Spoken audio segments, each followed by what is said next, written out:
today's video, I will be reading the very first chapter of A Winter's Promise by Christelle Dabos. It is book 1 of the Mirror Visitor series. I've also gathered the other books here just so you guys can have a sneak peek of what they look like. Book 4 is missing from the group because it is,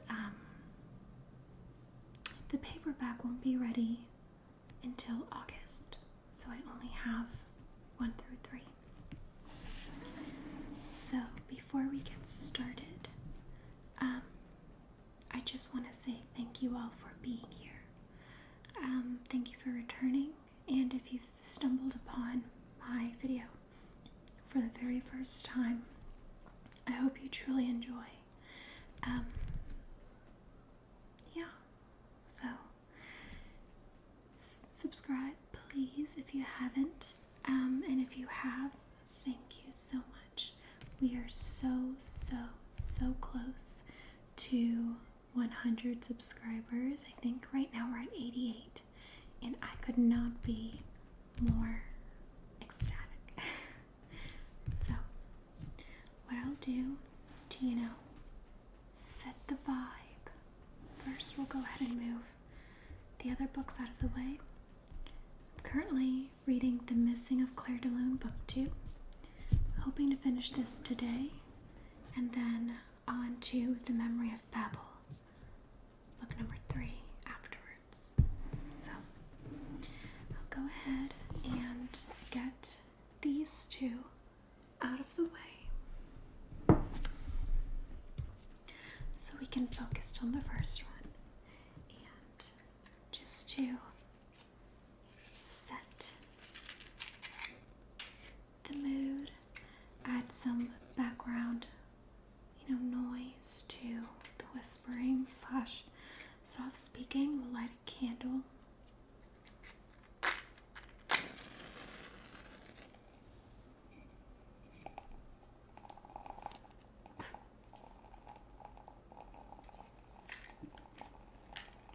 Hopefully it's not too loud and the crinkles don't distract from the reading. But okay, now without further ado, let's get into the first chapter.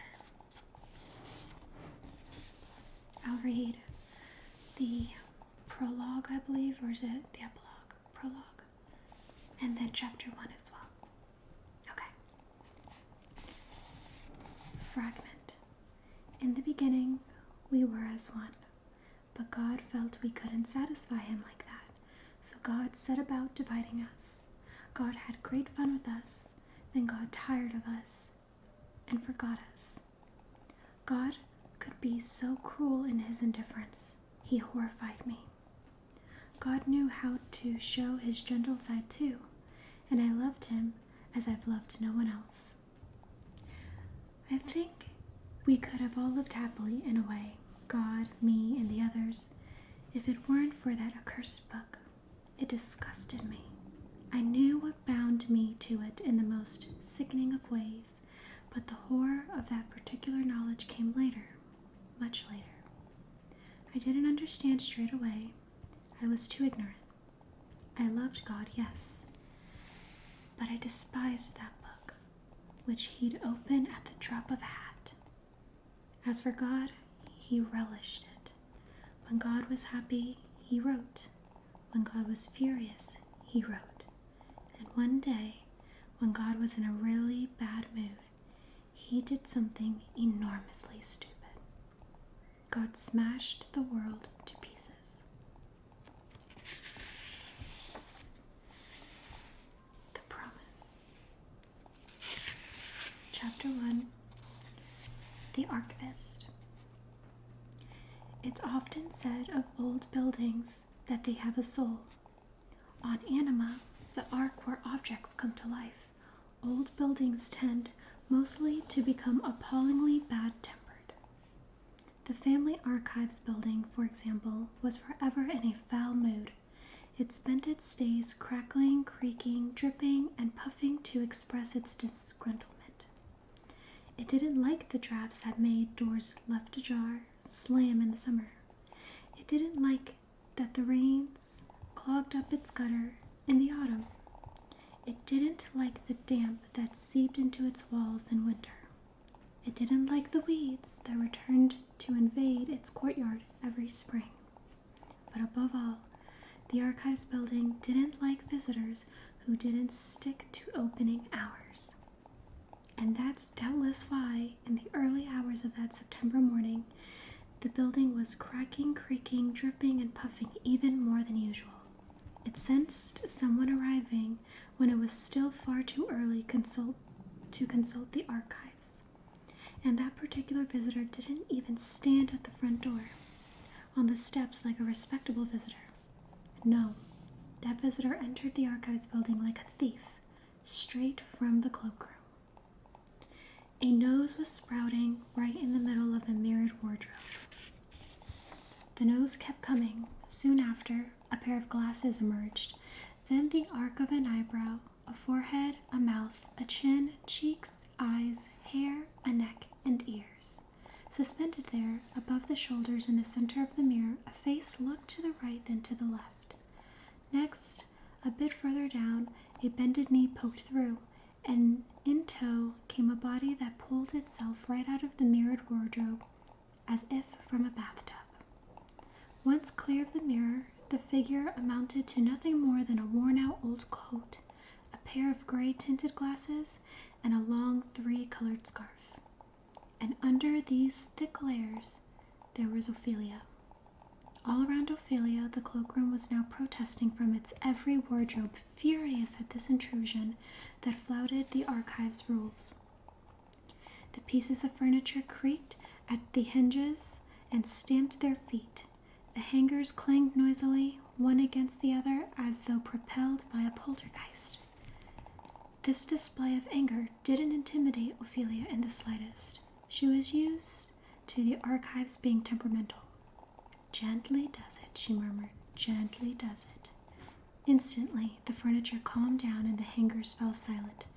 The archives building had recognized her. Ophelia went out of the cloakroom and closed the door. On the panel was written, "Beware, cold rooms. Take a coat." With hands in pockets and long scarf trailing, Ophelia passed a succession of labeled filing cabinets, register of births, register of deaths, register of consanguinity, exemptions, and so on. She gently opened the door of the consulting room. Not a soul. The shutters were closed, but they let in a few rays of sun that lit up a row of desks in the gloom. The singing of a blackbird from the garden seemed to make this burst of light even more luminous. It was so cold in the archives, you felt like opening all the windows to usher in the warm outside. Ophelia stood still for a moment in the doorway. She watched the threads of sunlight slide slowly across the floorboards as the day broke.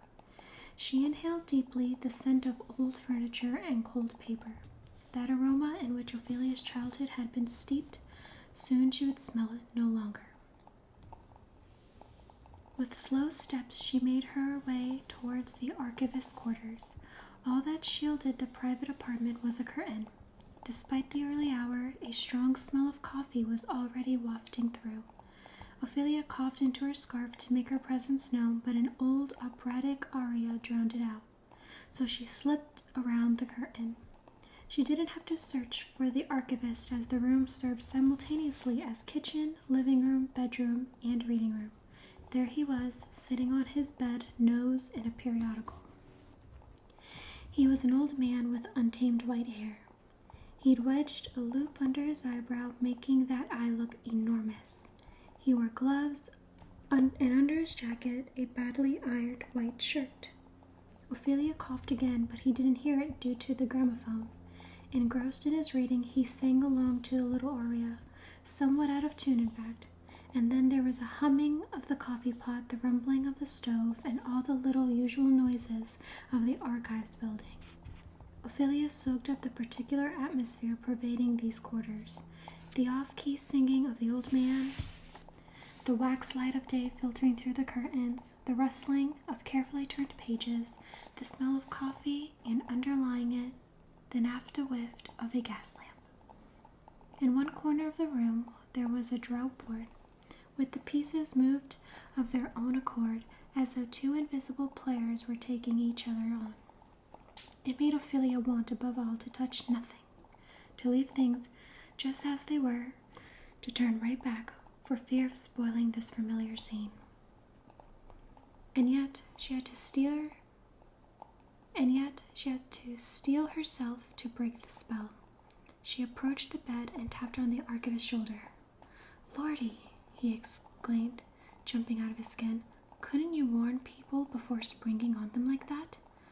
"I did try to," said Ophelia apologetically. She picked up the loop that had rolled onto the carpet and handed it back to him. Then she took off the coat that engulfed her from top to toe, unwound her endless scarf, and placed the lot over the back of a chair. All that remained of her was a slight figure, untidy thick brown curls, 2 rectangles for glasses, and an outfit more suited to an elderly lady. "You've come straight from the cloakroom again, huh?" growled the Arcfist, wiping his loop clean with his sleeve. "This obsession with traveling through mirrors at ungodly hours. You know very well my little abode is allergic to surprise visits. One of these days you're going to get whacked on the head, and you'll have asked for it." His gruff voice made his splendid mustache, which reached his ears, quiver. He got up from his bed with difficulty and seized the coffee pot, muttering in a dialect that he was the last to speak on anima. With all his handling of archives, the old man lived entirely in the past. Even the periodical he was leafing through dated back at least half a century. "A mug of coffee, dear girl?" The Arcfist wasn't a very sociable man, but whenever he set eyes on Ophelia, as now, those eyes began to sparkle like cider. He'd always had a soft spot for his great niece, doubtless because of all the family, she was the only one who resembled him, just as old-fashioned, just as solitary, just as reserved. Ophelia nodded. She had too much of a lump in her throat to speak right then, right there. Her great-uncle poured out a steaming cup for each of them. "I was on the phone with your ma yesterday evening." He chomped into his mustache. "So excited she was, I couldn't grasp half of her jabbering. But still, I got the gist. You're finally taking the plunge, it seems." Ophelia confirmed this without saying a word. Her great-uncle promptly knitted his huge brows. "Don't pull that long face, please. Your mother's found you a chap, and that's the end of it." He handed her the cup and sat back heavily on his bed, making every spring creak. "Park yourself down. We need a serious chat, godfather to goddaughter." Ophelia pulled a chair over to the bed. She stared at her great-uncle and his magnificent mustache with a sense of unreality. She felt as though through him she were watching a page of her life being torn out right under her nose. "I can't well imagine why you're eyeballing me like that," he said, "except that this time the answer's no. Those sloping shoulders of yours, those glooming glasses, and those sighs of total despair, you can just pack them all away." He was gesturing with his thumb and forefinger, both bristled with white hairs. "There's those 2 cousins you've already rejected. Granted, they were ugly as peppermills and gross as chamber pots, but it was the whole family you were insulting with each rejection. And what's worse, I made myself your accomplice in sabotaging those betrothals." He sighed into his mustache. "I know you as if I'd made you. You are more accommodating than a chest of drawers, never raising your voice, never throwing tantrums, but the minute anyone mentions a husband, you send more sparks flying than an anvil. And yet you're the right age for it, whether the chap's your type or not. If you don't settle down, you'll end up banished from the family, and I'm not having that." Ophelia, her nose in her cup of coffee, decided that it was high time she spoke up. "You've got nothing to worry about, Uncle. I didn't come here to ask you to oppose this marriage." At that moment, the needle of the gramophone got stuck in a scratch. The endless echo of the soprano filled the room. If I...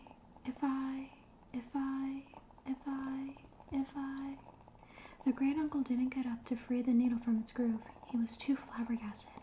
"What are you babbling to me? You don't want me to intervene?" favor I've come to you today is to have access to the archives. My archives? Today. If I, the record player started on. Fiddling with his mustache, the great uncle raised a skeptical brow. You're not expecting me to plead your case to your mother. It wouldn't do any good. Nor to bring your feeble father round? I'm going to marry the man that's been chosen for me. It's as simple as that. The gramophone needle suddenly jumped and then carried on where it had left off, with the soprano proclaiming triumphantly, If I love you, look out for yourself. Ophelia pushed up the glasses on her nose and held her godfather's gaze without blinking. Her eyes were as brown as his were golden. Splendid, said the old man, breathing a sigh of relief. I must admit, I thought you were incapable of uttering those words. He must have really taken your fancy, that fellow. Spill the beans and tell me who he is. Ophelia rose from her chair to clear away their cups. She wanted to rinse them, but the sink was already full to the brim with dirty plates. Normally, Ophelia didn't like housework, but this morning she unbuttoned her gloves, rolled up her sleeves, and did the washing up. You don't know him, she said at last. Her muttering was drowned by the sound of running water. The great uncle stopped the gramophone and went closer to the sink. I couldn't hear you, dear girl. Ophelia turned the tap off for a moment. Her voice was quiet and her diction poor, so she often had to repeat what she'd said. You don't know him. You're forgetting whom you're talking to, sniggered the great uncle, crossing his arms. My nose may never be out of my archives, but I know the family tree better than anyone. There is not one of your most distant cousins from the valley to the Great Lakes that I don't know about. You don't know him, insisted Ophelia. She wiped a plate with her sponge while staring into space. Touching all these dishes without protective gloves had sent her back in time. She could have described, down to the smallest detail, everything her great-uncle had eaten off these plates since he'd first owned them. Usually, being very professional, Ophelia never handled objects belonging to others without her gloves on, but her great-uncle had taught her to read right here in this flat. She knew each utensil personally, inside and out. This man isn't part of the family, she finally announced. He's from the pole. A long silence ensued, broken only by gurgling in the pipes. Ophelia dried her hands with her dress and looked at her godfather over her rectangular glasses. He had suddenly shrunk into himself as though he had just shouldered another 20 years. Both sides of his mustache had drooped like half-mast flags. What's this nonsense? He whispered in a flat voice. I know nothing more, Ophelia replied gently, except that according to Mom, he's a good match. I don't know his name. I've never seen his face. The great uncle went to fetch his snuff tin from under the pillow, stuffed a pinch of tobacco deep into each nostril, and sneezed into a handkerchief. It was his way of clarifying his thoughts. There must be some mistake. That's what I'd like to think too, dear uncle, but it seems there really isn't. Ophelia dropped a plate and it broke in two in the sink. She handed the pieces to her great uncle. He pressed them together and instantly the plate was as good as new. He placed it on the draining board. The great uncle was a remarkable animist. He could mend absolutely everything with his bare hands, and the most unlikely objects yielded to him like puppy dogs. There has to be a mistake, he said. Although I'm an archivist, I've never heard of such unnatural combination. The less animists have to do with these particular strangers, the better they feel, full stop. But the marriage will still happen, Ophelia muttered, resuming her washing up. But what the devil's got into your mother and you? Exclaimed the great uncle aghast. Of all the arcs, the pole's the one with the worst reputation. They have powers there that send you out of your mind. They're not even a real family. They're wild packs that tear each other apart. Are you aware of all that's been said about them? Ophelia broke another plate. Consumed by his outrage, the great uncle didn't realize the impact his words were having on her. It wouldn't have been obvious in any case. Ophelia had endowed with a moon-like face on which her feelings rarely surfaced. No, she simply replied. I'm not aware of all that's said and I'm not interested. I need serious documentation, so the only thing I'd like, if you don't mind, is access to the archives. The great uncle pieced together the second plate and placed it on the draining board. The room's beams started cracking and creaking. The archivist's black mood was spreading to the whole building. I don't recognize you anymore. You put up a terrible fuss about your cousins, and now that they're shoving a barbarian into your bed, here you are, just resigned to it. Ophelia froze, sponge in hand, cup in the other, and closed her eyes. Plunged into the darkness behind her eyelids, she looked deep within herself. Resigned? To be resigned, you have to accept a situation, and to accept a situation, you have to understand the whys and wherefores. Ophelia, however, had no clue. Just a few hours earlier, she didn't even know that she was engaged. She felt as though she were heading towards an abyss, as though her life were no longer her own. When she dared to think of a future, it was just an endless unknown. Dumbfounded, incredulous, dizzy, she was all of these. Like a patient who'd just been diagnosed with an incurable illness, but she wasn't resigned. No, I certainly can't conceive of such nonsense, continued her great-uncle. And then, what would he be coming over here to do, this stranger? All this, what's in it for him? With all due respect, my dear, you're not the most lucrative leaf on our family tree. What I mean is, it's just a museum that you run, not a goldsmith's. Ophelia dropped a cup. This clumsiness wasn't about being recalcitrant or temperamental. It was pathological. Objects were forever slipping between her fingers. Her great-uncle was used to it. He mended everything in her wake. I don't think you've quite understood, stated Ophelia stiffly. It's not this man who's coming to live on my enema. It's me who's got to follow him to the pole. This time it was the great-uncle who broke the crockery he was busy putting away. He swore in his old dialect. A clear light was now coming through the flat's window. It cleansed the atmosphere like pure water and cast little glimmers on the bedstead, the stopper of a decanter, and the gramophone's horn. Ophelia couldn't understand what all that sun was doing there. It felt wrong in the middle of the particular conversation, and it made the snow of the pole feel so distant, so unreal, that she no longer believed it herself. She took off her glasses, gave them a polish with her apron, and then put them back on her nose, as a reflex, as though doing that could help her see things more clearly. The lenses, which had lost any color when removed, soon regained their gray tint. Those old spectacles were an extension of Ophelia. The color they took on matched her moods. I noticed that Mom forgot to tell you the most important thing. It's the doyens who betrothed me to this man. For now, they alone are privy to the details of the marriage contract. The doyens, gulped the great-uncle. His face, although with all its wrinkles, was contorted. He was finally understanding the scenario in which his great-niece found herself involved. A diplomatic marriage, he whispered flatly. Poor soul. He stuffed 2 fresh pinches of snuff into his nose and sneezed so hard he had to push his dentures back into place. My poor child, if the doyens have got involved, there's no longer any conceivable way out. But why? He asked, making his mustache quiver. Why you? Why over there? Ophelia washed her hands under the tap and rebuttoned her gloves. She had broken enough china for today. It would seem that this man's family made direct contact with the doyens to arrange the marriage. I have no idea what made them target me rather than someone else. I'd like to believe it was a misunderstanding, really. And your mother? Delighted, muttered Ophelia bitterly. She'd been promised a good match for me, which is much more than she was hoping for. In the shadow of her hair and her glasses, she set her lips. It's not in my power to reject this offer. I'll follow my future husband wherever duty and honor oblige me to. But that's as far as things will go, she concluded, pulling at her gloves with determination. This marriage isn't about to be consummated. Looking upset, the great-uncle stared at her. No, dear girl, no, forget that. Look at yourself. You're the height of a stool and the weight of a bolster. However he makes you feel, I advise you never set your will against that of your husband. You'll end up with broken bones. Ophelia turned the handle of the gramophone to get the deck moving again and clumsily placed the needle on the record's first groove. The little opera aria rang out once again from the horn. With arms behind her back, she looked at him with a vacant expression and said nothing more. This is what Ophelia was like.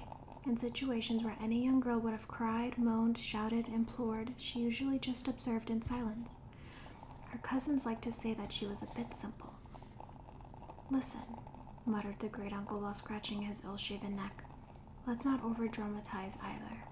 I doubtless went over the top when you telling I doubtless went over the top when telling you about this family earlier on. Who knows, maybe you'll like your guy. Ophelia looked closely at her great-uncle. The strong sunlight seemed to accentuate the features on his face and deepen its wrinkle. With a twinge of sorrow, she suddenly realized that this man, whom she had always thought to be as solid as a rock and impervious to the passing of time, was today a tired old man, as she just unintentionally aged him even more. She forced herself to smile. What I need is some good documentation. The great-uncle's eyes regained a little of their sparkle. Put your coat back on, girl. We're going down. Okay. Thank you all so much. I really hoped this book piqued your interest. I'll read a little bit of the back so you can get a little bit more of what this book and series will be about. Okay. Ophelia possesses 2 special gifts: a talent for seeing into objects' pasts and the ability to travel through mirrors. Her peaceful existence on Anima is interrupted when she is promised in a marriage to the taciturn Thorn, a member of a powerful clan from a cold and distant Arc. A pawn in a dangerous game that will have far-reaching consequences for her entire world. Ophelia must navigate the lies and machinations of her fiancé's clan in order to survive in this first installment of the internationally best-selling Mirror Visitor series. So, again, I hope you all enjoyed. I hope it was tingly, or at least I hope it was a relaxing video for you to listen, play in the background. But yeah, I really hope you enjoyed. If you'd like me to continue doing videos like this, I can pick up on maybe chapter 2, or whenever I start a new series, I can read the first chapter of the first book.